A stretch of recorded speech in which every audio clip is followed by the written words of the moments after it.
World of Kaiser Domination series.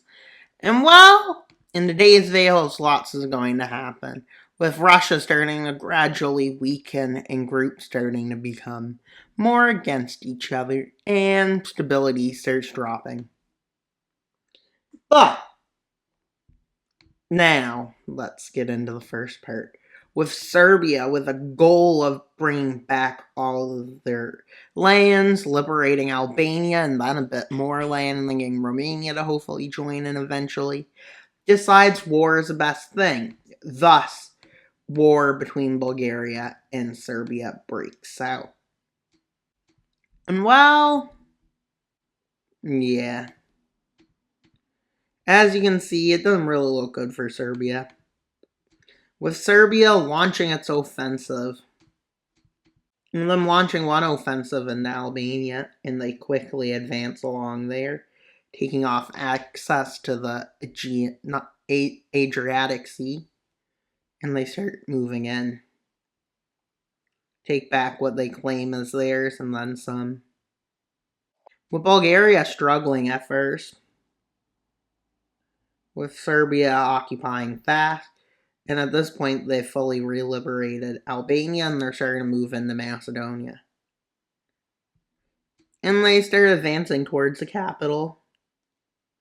They fail to take it though, and they continue heading towards the sea, with them eventually ending up occupying all of this land.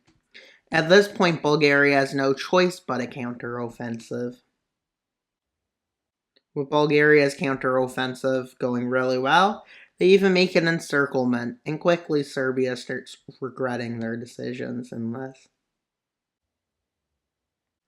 And they withdraw from Macedonia, fearing encirclement, which at this point we can already tell they realize this is a failure. And they push them to the border. And they also push back to the border over there. And then, well, an encirclement with ending up having to withdraw. And then Albania. It goes bad. And at this point, the fall of Serbia begins. And how does Bulgaria collapse Serbia? Well, in two steps. The first one is an invasion of Macedonia, and their holds in Bosnia and what's Croatia. They want Yugoslavia, I guess, probably still, but they can't get it. I'm occupying these lands. And then they move into the capital, which should be here, and they take it. And Serbia still doesn't surrender. But eventually they do. And well, Bulgaria annexes some land, and Serbia maintains its independence though.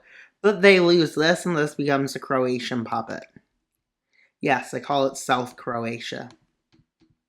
And it becomes a puppet. Bulgaria, they annex some land in the Montenegro areas, and a bit more land on the border. With Serbia being greatly weakened, they need to have a victory somehow. And well, in St. Petersburg, let's go to St. Petersburg area. Well, a rebellion breaks out, in a communist rebellion. Why? Because Russia's economy is falling apart. And they barely managed to stabilize it after the war. Quickly, this rebellion occupies these lands, and they start advancing south. And well, two more rebellions, one over here, and well, one in the Moscow area, not exactly Moscow, but in more than just that area, down here. As the revolt quickly occupies lands. And at this point, Russia is consuming itself. It's a ticking time bomb at this point. And well, before we continue, the communists manage to move into Finland, connecting these revolts, and this revolt greatly grows. Although, at this point, the fascist order revanchists, fascist Russian revanchists rise up. And they rise up in the north, over here, along the borders over here. And in the south over here. These are some of the faster growing revolts. And well, a Russian Republic revolt breaks out. And we'll show them as green. And well, they managed to start a revolt here. And well, take over Moscow. Yes, they take over a lot of land.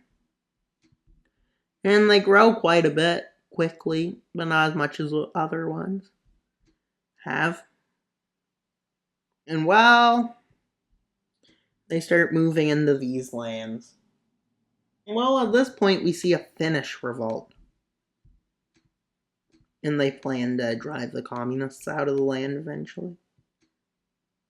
As they quickly occupy lands and move through their lands. As I know them very well. They quickly look like this. And at this point, we see a Ukrainian revolt. Why is there a Ukrainian revolt? Well, because they're upset. They quickly take over these lands and they start over here. Even though it's a really tiny amount of land they need. Well, let's go to the Caucasus Rebellion.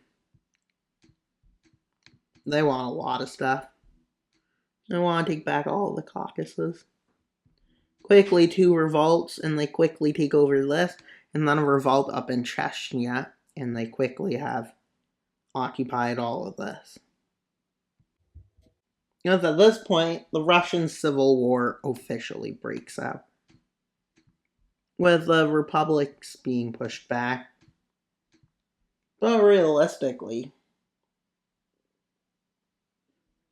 they're not going to be the first ones to fall. With communist forces being drove out by Finland all the way to here. But the communist forces up here quickly start gaining land. Eventually, they look like this. And they advance really fast. And the fascists also advance really fast.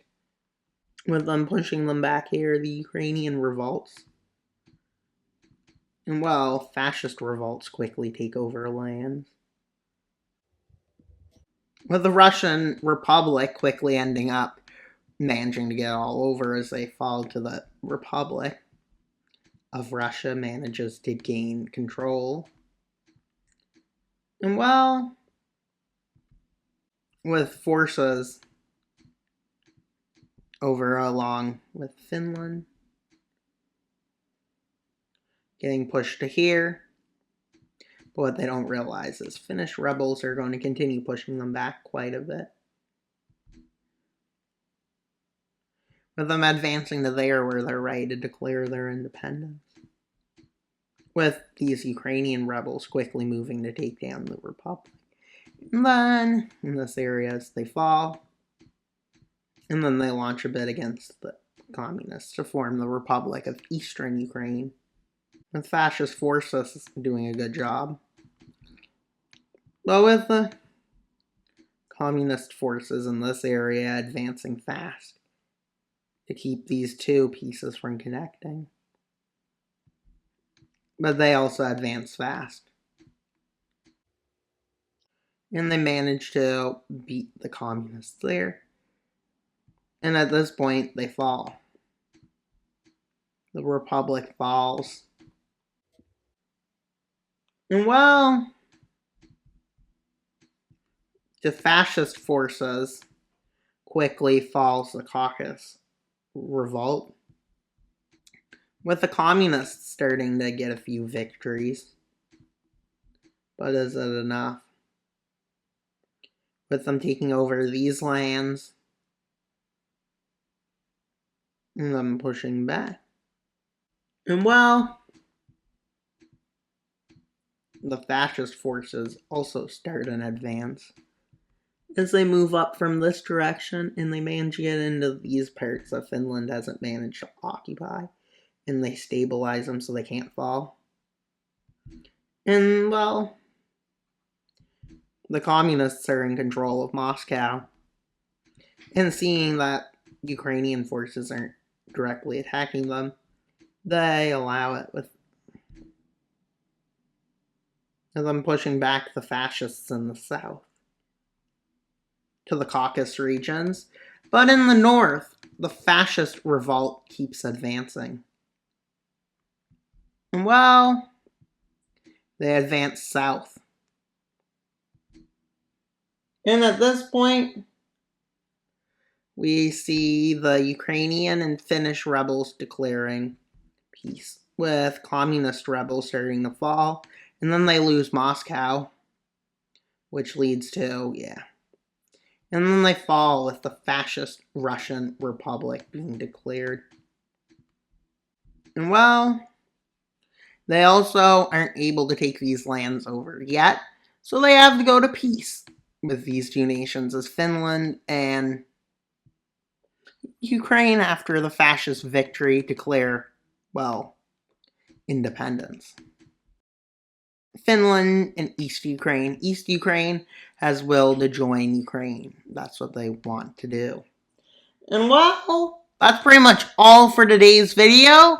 Please like, subscribe, and comment. Wild Mapper out, and until you subscribe. Bye, guys!